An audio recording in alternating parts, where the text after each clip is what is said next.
What's good, YouTube? It's your boy Rongloo. We back with another reaction video, man. Today we reacted to Top Trend Report TV, how YBC Duel and PSK gang turned Philly into self-snitching capital.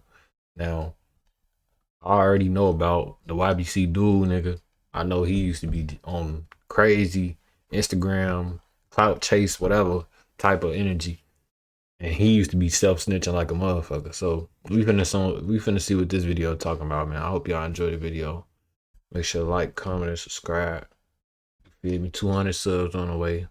Yeah, without further ado, let's get into it. His drill stories in Philadelphia was never really about one rapper at all. What if the name everybody recognized was only the front door to something much bigger? Something that stretched across West Philadelphia, Southwest Philadelphia, Parkside, South Philly, North Philly, and deep into a timeline of shootings that prosecutors say left 5 people dead and 35 total victims in less than 2 years. Because that is what makes the story of the young bag chasers, campers, clappers, and the Parkside killers so different from the usual rapper story. Before we get into this story, I did a deeper exclusive version on my site, and the parts of this case that go way deeper than what I can fit of YBC Duel. This is not just another drill documentary about one disrespectful rapper who made too many enemies. This is a story about how a neighborhood rap movement, a string of killings, and a citywide retaliation cycle allegedly fused into something far more dangerous. And by the time Philadelphia authorities finally laid the whole thing out in public in February of 2026. Bro, Philly ain't even got no alleys out there, gang. How do niggas even be getting into shootouts without having a gangway or an alley? Like, on bro, shorty, like, from in Iraq, shorty, there's so many alleys. There's so many alleys, shorty, like, it's an alley on every block out there, so. I be trying to see how the fuck Philly be even getting in shootouts out there, shorty. Like, ain't no alleys, ain't nowhere to run to on phone them. Like, your ass cooked. They were no longer describing isolated bodies, random shootings, or disconnected beefs. They were describing a machine, a years-long war built on grief, revenge, internet clout, and music that prosecutors say became evidence in the very case used to bring the whole thing down. The public first learned just how big the case had become when the Philadelphia District Attorney's Office announced that 19 people were being charged in connection with YBC, CCK, and PSK. Damn, 19? They ass did a whole RICO. They did a whole RICO sweep on their ass, shorty, on bro. And that's why I be saying, bro, these niggas gotta slow down with all this clout chase, social media rap, saying what you done did in your song, man. That shit always end bad. He done brought down the whole gang with him. 19 people, bro, that's a whole RICO, bro. Authorities said the shooting spree ran from September 21st, 2022 through May 18, 2024. They said it involved multiple neighborhood groups, repeated blocks, and nearly 24 incidents. They also said the case was built with ballistics, surveillance video, witness statements, and digital evidence, the kind of detail that turns a street war into a prosecutable timeline. And once you start tracing that timeline, one thing becomes clear almost immediately. This story did not begin with the indictment. It did not even begin with YBC Duel becoming infamous online. The roots go back to a time when the young bag chasers were still just a group of West Philadelphia kids with a camera, a microphone, and the same dream every neighborhood rap crew starts with. According to reporting from the Philadelphia Inquirer, YBC began around 2017 among friends in the bottom, around Belmont, Mantua, and West Powelton. They had known each other since childhood. They played sports together. They went to school together. And in those early days, the music was not just entertainment. It was the exit plan. That detail matters more than people think, because every violent street story gets flattened once it reaches the internet. The names become symbols. The did become scoreboards. The songs become evidence of disrespect. Now at 5 tonight, a chaotic scene caught on camera. Today, detectives released new video of the moment 4 people opened fire. That's crazy, shit. They dumping them bitches, bro. Bro, I got an ARP. He dumping that bit.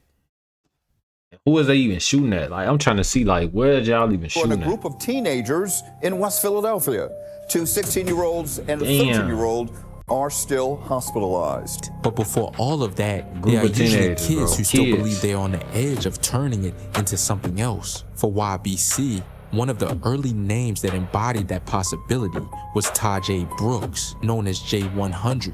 Brooks was described in reporting as one of the most naturally gifted early YBC rappers, one of the original faces of what the group could have become if the music had stayed ahead of the violence. But in Philadelphia, especially in scenes where rap and neighborhood identity are tightly tied together, the distance between potential and tragedy can disappear fast. Damn, And bro, for check. YBC, the collapse into something darker had already begun before Brooks himself was killed. One of the emotional turning points, according to the Inquirer, was the 2019 killing of Joshua Munson. After his death, people close to the scene said the mood changed, the music got darker, the crew got more paranoid, rivals began dissing the dead more openly online. Even a truce attempt reportedly encouraged by Meek Mill failed to hold. Once that happened, the line between rap identity and retaliation started to dissolve. The music no longer sounded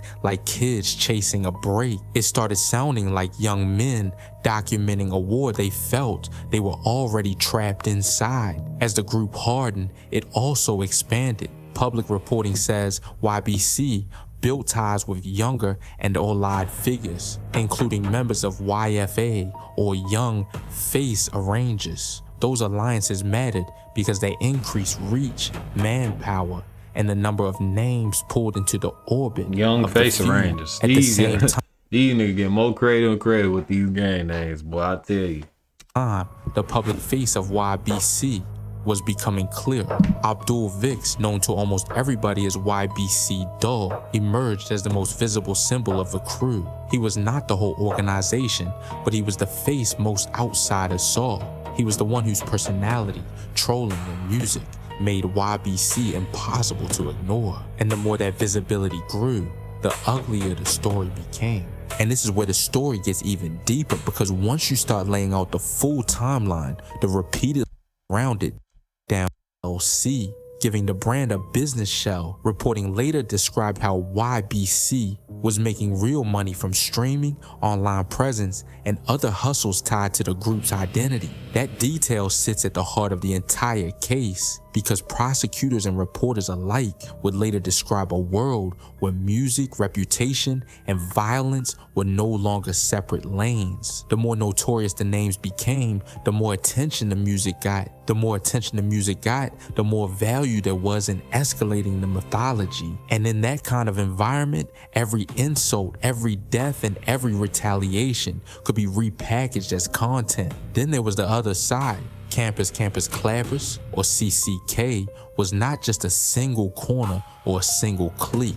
Reporting describes CCK as an alliance formed in late 2021 from multiple neighborhood groups, including the Campus, the Clappers, and the Clappers. That matters because it turns the story from a simple one block versus one block narrative into something much wider. Different neighborhoods, different corridors, different rivalries feeding into the same overall war. CCK gave the fuse structure on the other side, just as YBC and its affiliates had structure on theirs. Then there was PSK, the Parkside Killers. That name carries old Philadelphia history. Long before this current indictment, PSK was already part of local culture, immortalized decades ago in Schoolie D's famous track, asking what PSK meant. But the modern PSK connection in the 2026 case is not about nostalgia. It is about present-day Parkside identities, present-day defendants, and present-day shootings. The old roots give the name cultural weight. The new charges give it present-day feel. Once the structure of the rivalry was in place,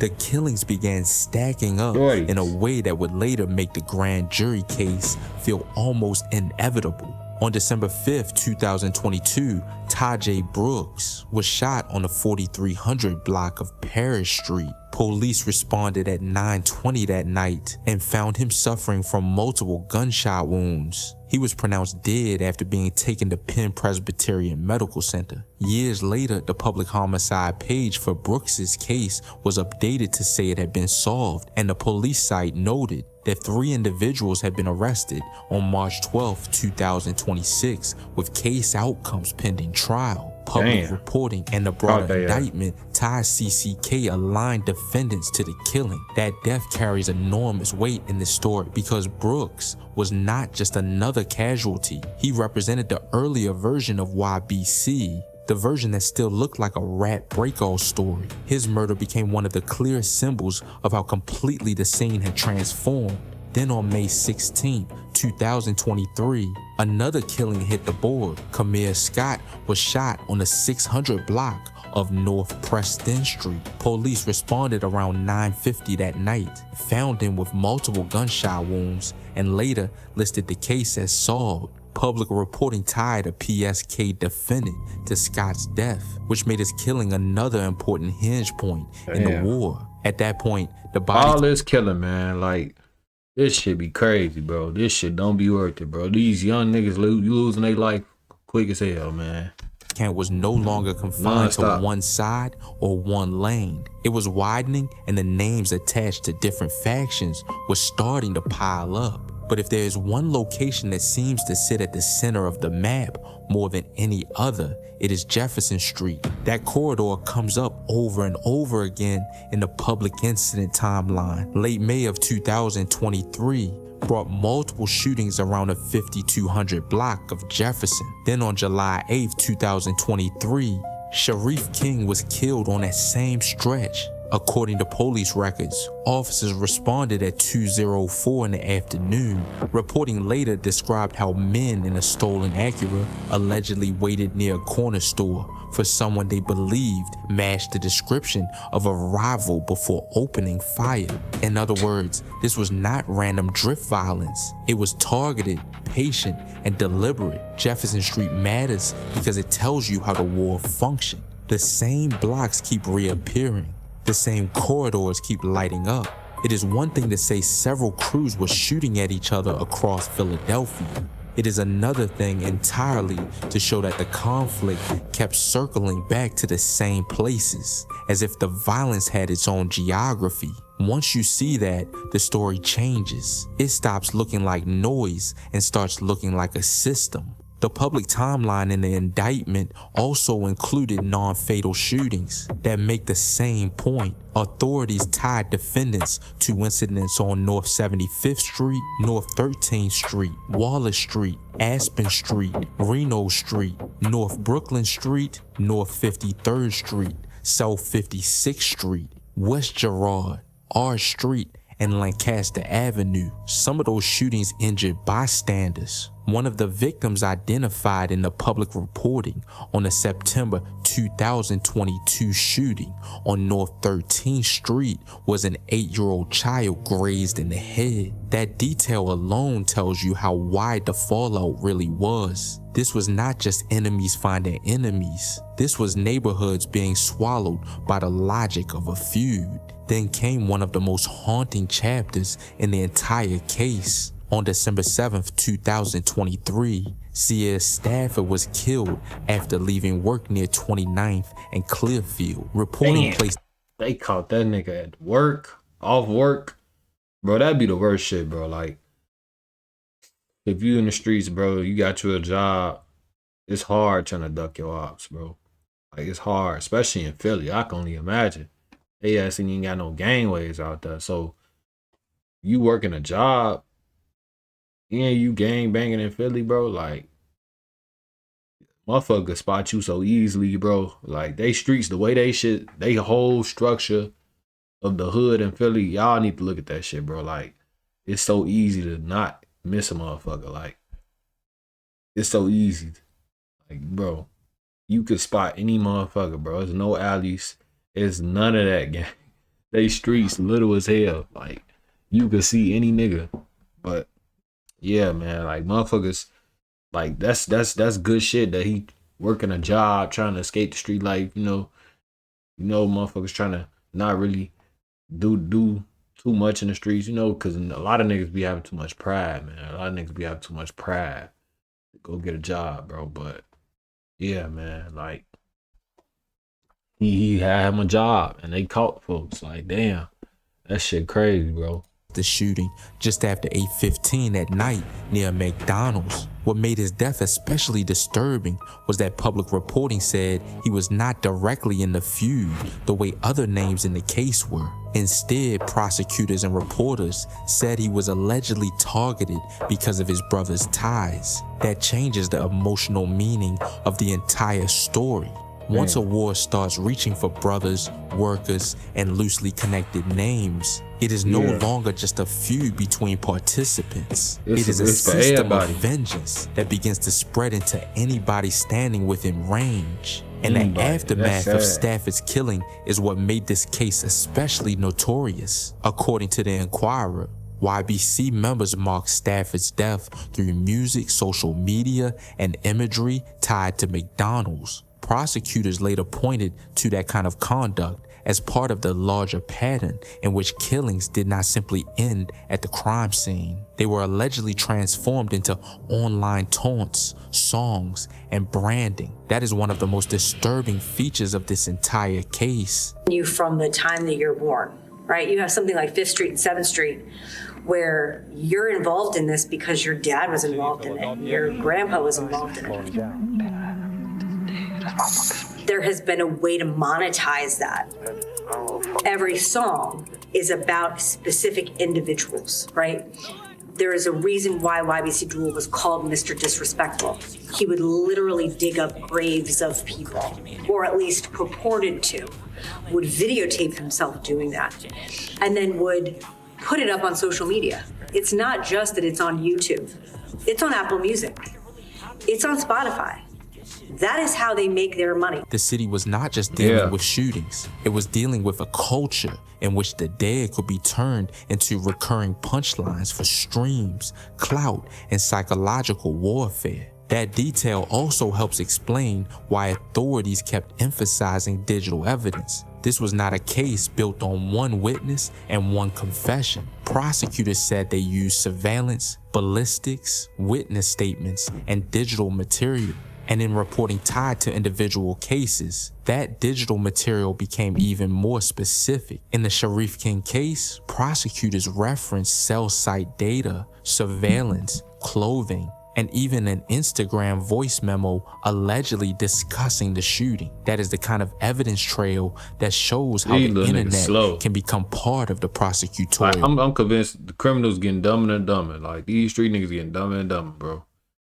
Like, the younger generation, they lose screws, man. These niggas don't care. Why is y'all discussing that?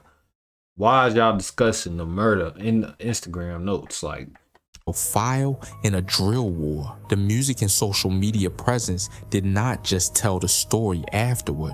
According to authorities, it helped them build the case. Then, on May 18th, 2024, another major killing pushed the case forward. Kadir Cheeks was found shot outside a restaurant on the 5400 block of Baltimore Avenue at 10:48 that night. The public homicide page for Cheeks' case now states it is solved and says a suspect was arrested on February 25th. 2026. Reporting tied multiple YBC and YFA connected defendants to the homicide, and prosecutors alleged that a woman helped lure him outside. Whether viewers realize it or not, this killing becomes one of the central bridge points in the story. It connects the running retaliation cycle to conspiracy allegations, to alliances across different groups, and to the broader pressure building in the neighborhood surrounding the feud. Damn. By this stage, the map was no longer subtle. Parish Street, Preston Street, Jefferson Street, 29th and Clearfield,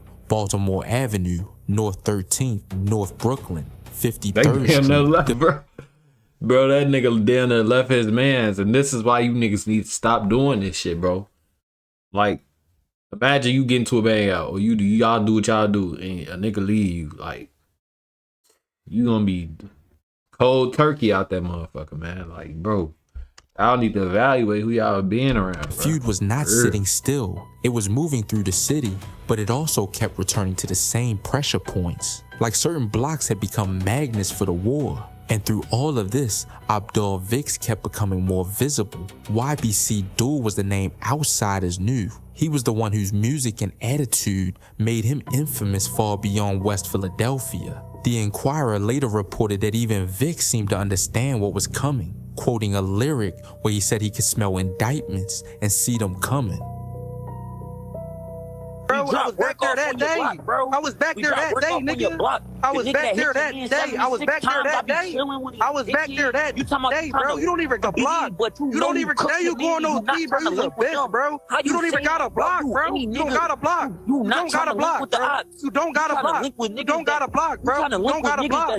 You don't got a block, young boy. You don't got a block, bro. They ain't talk about shit. You don't got a block. You don't got a block, bro. You don't got a block, bro. After the February 2026 takedown, prosecutors reportedly said he had been 100% a target of the investigation, but they also made it clear the case was never just about him. That matters because it reframes everything people thought they knew. The public saw a single disrespectful rapper. Authorities say they were looking at a wider architecture of violence, and that wider architecture included names many casual viewers had never heard before. In public reporting, figures like Stephen Weddington and Jamir Burbage emerged as some of the most important alleged shooters in the entire case. Weddington and Burbage were publicly tied to the Zia Stafford and Cordia Cheeks killings, and Weddington was also linked in reporting to the Sharif King homicide. These were not the biggest rap celebrities in the story. They were the lower profile names authorities say